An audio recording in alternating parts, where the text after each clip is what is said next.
Hello, thank you for tuning in to this section of reads. This should be on YouTube channel James 13 Wicca. If you're seeing it anywhere else, it's not the right place. It should be on James 13 Wicca on YouTube. The info on the dice and the cards I'm using is going to be below. Also, if you'd like a direct reading from me, shoot me an email, jamesforastral@gmail.com. That's James the number 4, astral@gmail.com. If you're interested in the donation information, that's below, same email. And without further delay, let's go ahead and get into your reading. Hello, Virgo. Thank you very much for tuning in to this week's read. These readings are valid for whenever you come to them. That being said, what do we have for Virgo? Everything seemed like it was all organized until I hit the record button, and then all of a sudden it's like, oh, no, gotta put it all in order. I'm like, okay, that's interesting.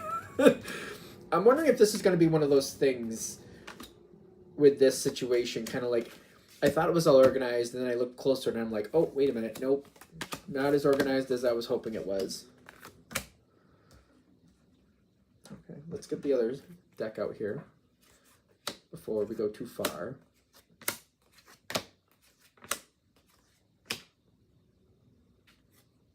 That's interesting. What makes you happy in this situation?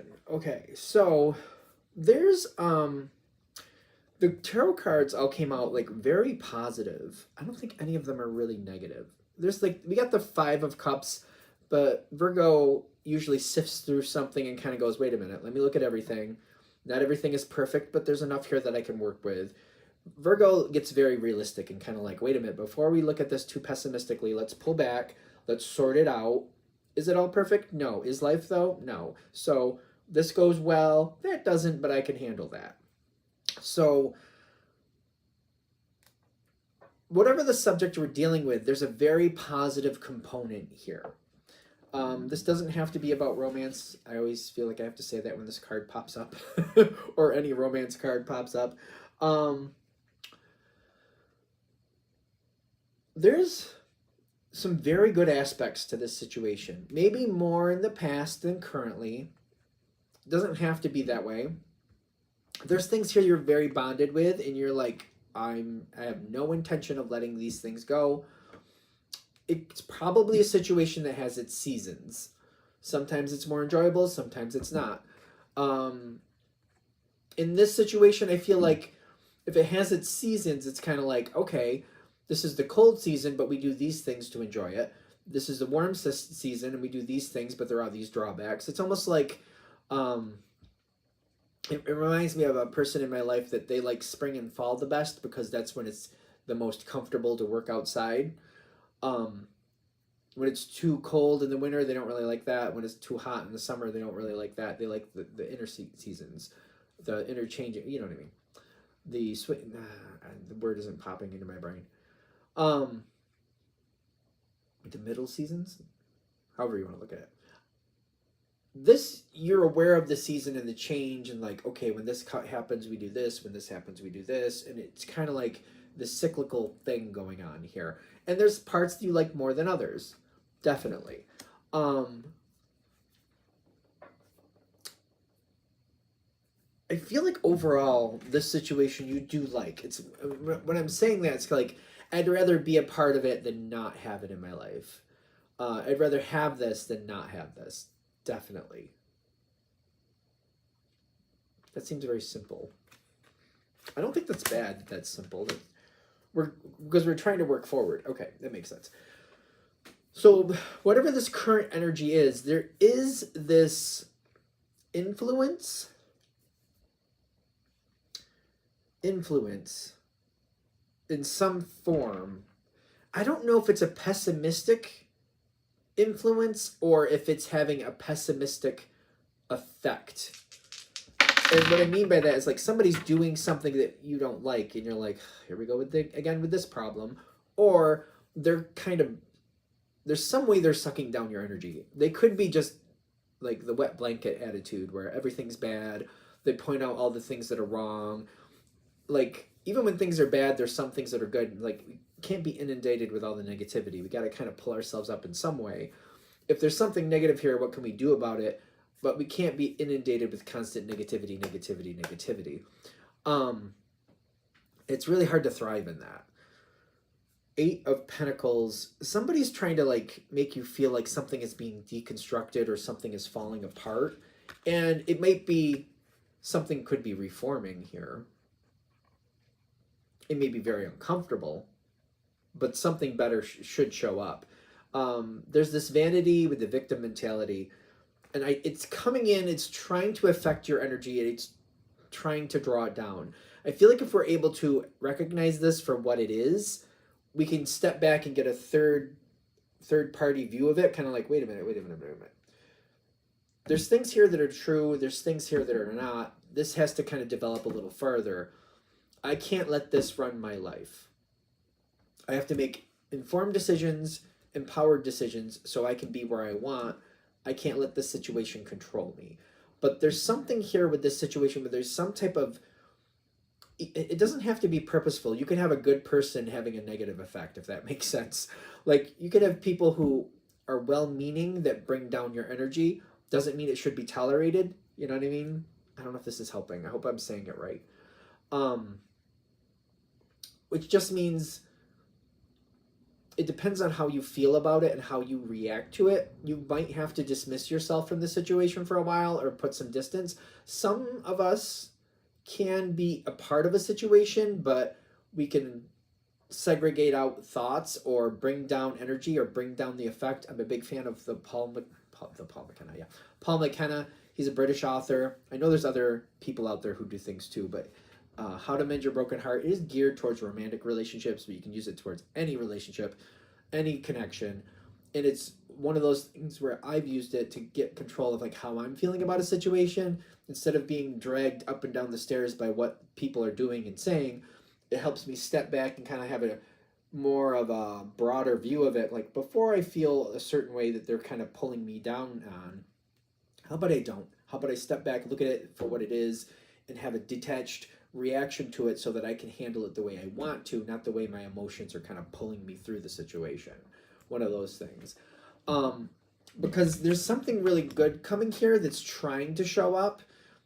Ace of Wands wants to show up with the Star card. And I feel like somebody or something is having a negative effect and kind of like highlighting all the things that maybe you don't care for about this Ace of Wands.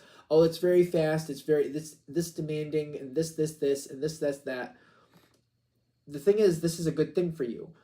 It's just trying to equate it in a way that works for you and kind of going, all right, it's really fast when it's jumping in, but I'll get used to it.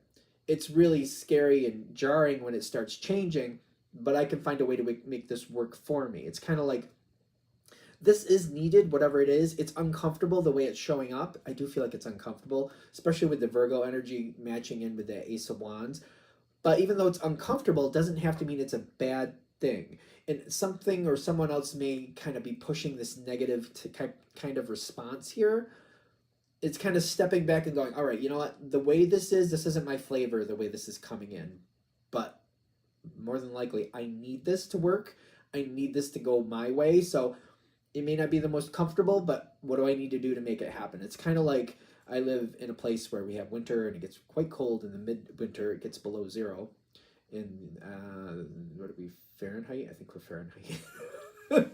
So anyway, it gets freezing.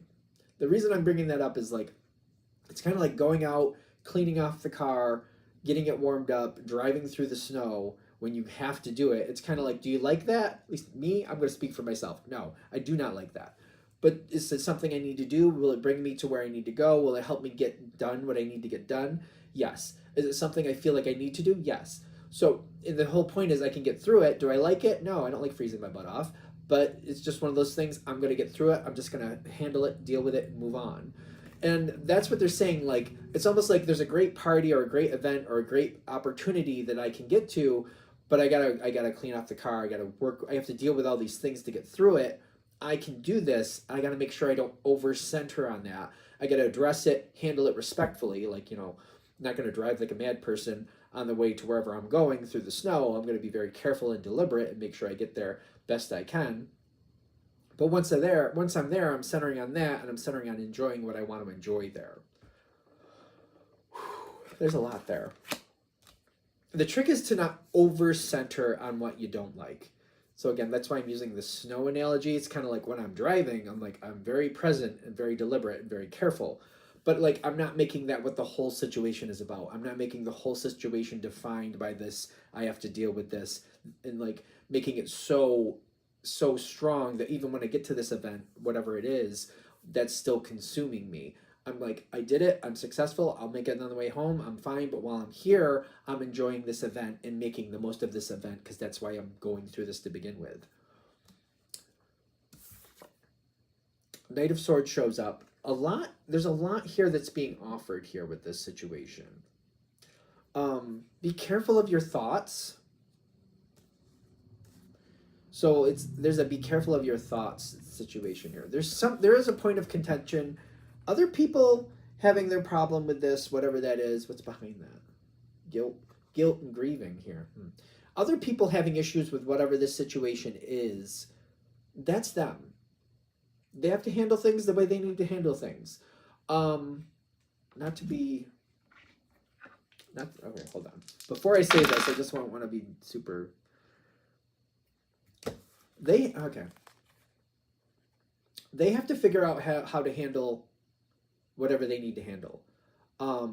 You dragging yourself down through the mud with them, how do I explain this? It's like if they have to do the work so they can walk again, maybe say they can't walk at the moment for whatever reason, but they have the potential to be able to again in the future. You using a wheelchair to sympathize with them, even though you can walk, is not doing anything positive for them. Does that make sense? So it's almost like they're saying, don't drag yourself down to where they are. Be respectful to it as you feel necessary, but it's kind of like refusing to use your own legs because they can't right now, and bringing yourself into that situation and at that level is not serving you nor them.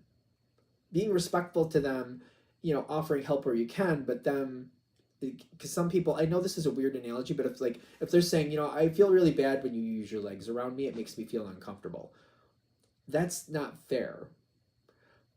Helping them, putting support for them, working with them where they need to, but putting yourself behind because you can do something and they can't. I don't know. I don't want to say it the wrong way because I'm getting there's a way to be diplomatic about this and be respectful, but it's kind of I have to step back and be like, wait a minute, does this make sense? They don't want me to use my legs because it makes them uncomfortable. But this isn't how this should work. Me being respectful and offering them assistance when they need it, or empowering them, or words of encouragement when they want that, that's fine. But me, dwarfing what I'm able to do because it makes them uncomfortable, that's not okay. I hope this is coming across correctly because it feels like this is a dicey one. And they may have legitimate upset feelings, but they may not be dealing with it in a very productive or fair way. Even though the way they feel, it makes sense the way they feel, pushing that off on you the way they are may not be fair. Be aware of that. So it's kind of we don't want to make something harder for somebody, but at the same time, we can't play the game where it's everything that went wrong is your fault. Where is that coming from? Be aware of that. That's interesting. I don't know what that is. Because I keep getting this weird negative energy coming in. And it just seems like it's a bit distorted and warped. It feels a little bit distorted and warped. You got to be aware of it. It's kind of like, okay, I want you to do well. I want you to do better. I want to support you. But at the same time, I can't let you be negative to me. I can't let you bring down my energy in a toxic way. So I can't let you bring down my energy. That's how that is. Step back, be diplomatic about it. That's the Justice card. And kind of I know the Knight of Wands isn't really Virgo's thing to kind of come in and out where it's appropriate, but it might work if you kind of keep an eye on it, keep an ear to the situation, but you don't interact with it, and the person or people or situation doesn't realize you're keeping an eye on it. And then I can help here, I'll help here. I can't help here, I won't help here. I know the Knight of Wands is not really Virgo's thing, but you might have a way to kind of work on that. I feel like you know better than I do. because I feel like it's almost like the way I'm seeing this play out in my brain, it's like every day I'm watching, and it's almost like if I was going to make this super technical, which I guess I will, at 9, noon, and 3, I'm like, I'm going to do something. So I'm keeping an eye on this situation, and I'm like, okay, at 9 o'clock, they're doing this. I don't think I can help them directly, but I can do this. So I'm going to do something. It's just like, was I going to help them directly, or was I going to go over here and do this over here? And I'm like, well, I don't think it's good over there. I'll go over here and do this. 9 o'clock or noon, I check again.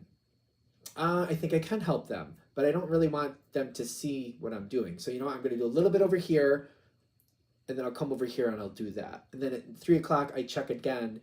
And then, all right, I think I can help them directly, and I will help them directly. But it's almost like I have a pattern set, like I'm checking. I'm going to do something. I'm either going to help over here or I'm going to help them directly. And it's just kind of like making me decide, like, which way do I feel like I'm more effective? I don't know if that's doable. Again, the Knight of Wands is not really Virgo's flavor usually, but this might help you be more successful with this situation and not be dragged down by it. It's something to think about it. You have to decide for yourself. Readings are for entertainment purposes only. You know how that goes. Mountain of Salt, all that good stuff. If you're able to kind of develop with this and kind of have this in and out energy, I feel like that's a lot, but you'll find that this, if you find a rhythm with that is doable for you, is realistic for you, it's something you gotta hide. If this is going to be successful, you'd have to feel it out for yourself to find out what works for you. That would be something you would, if you decide to go down that path, it's your flavor that has to fit. You know what I mean? You could find that you could be extremely successful with this, and you can get a lot more ways to do it. I feel like you could find a lot more acceptable, realistic ways to help this. I feel like they're just trying to give you something to try, something to, something to experiment with, where you can keep a pattern, you can keep some reliability there, but still have the ability to step in and step out as warrants, as is okay, as won't be toxic to your life. So it's kind of like, it feels like, if I'm going to be a little bit more brutal, it's kind of like, oh, they're being a little bit toxic, I'm going to go over here. I'll keep an eye on them, and I'll send somebody else over there if they're going to be like that, because it's not going to be to me, they're going to be like that. And other days it's like, all right, they're being respectful, they're being nice, I'll step in for a little while. As long as they're respectful to me, I'll help them out. When they start getting a little bit crunchy, I'll be like, all right, that's enough for us for today, and I'll go over and do something else. It's trying to find a pattern that makes sense to where it can be a healthier connection for you. Yet still feel like I'm in a rhythm. I got some stability here. It's not just willy-nilly all over the place. Okay. People may be very confused by how you handle that. Oh, okay. I was looking at this and I'm like, how does this make sense? Is it the Ten of Cups? Yes. 10 of Cups with confusion. And I'm like, okay. Now it's kind of clicking for me, because I saw this and I'm like, is that a good thing? Other people might be confused if you have this rhythm set up and you're kind of stepping in and out per your own needs as you see fit. Because it's kind of like you do have a rhythm, but other people might not see it. They might think you're being very random, but you're actually not. Do what you feel is right. I'm getting that you don't have to explain anything to anybody. Some people just want to know what your rhythm is so they can throw a monkey wrench in it. Be aware of that. If they don't know what your rhythm is, it makes it very difficult for them to get in your way. They may think you're all over the place and being very random. Doesn't mean that's what's happening. Let them think whatever they're thinking. As long as they stay out of your way, you know the truth. Sometimes it's hard to do that because you don't want people thinking you're all over the place, because I feel like that's a Virgo thing. You don't want people to think you're all over the place. But if they're going to be in your way and they're just looking to find out what your pattern is so they can create problems, don't empower them with that. Let them be confused. People will know that you're dependable, and when in the long run, when people look back, they'll see where, looking back, it's easier to see like, oh, that's what Virgo was doing. Oh, that makes sense. Don't empower people to get in your way. Do yourself a favor with that. I think we're done. Okay. I'm going to shut this down here. Hope that helps. Thank you very much for watching. If you'd like a direct reading from me, shoot me an email, james4astral@gmail.com. That's James the number 4, astral@gmail.com. If you're interested in the donation information, that's below. Same email. Thanks again for watching. Have a great day.